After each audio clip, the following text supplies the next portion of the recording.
জানো মানে এই জানো শব্দটোৰ মাজত অহংকাৰটো সোমাই থাকে।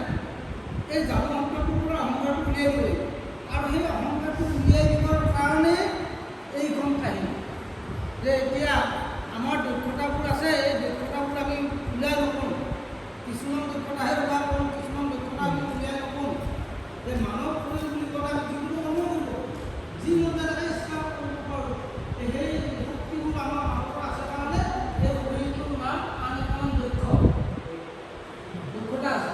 বাকীবিলাক জীৱৰ শৰীৰৰ দক্ষতাটো নাই, অকল মাত্ৰ মানৱৰ আছে।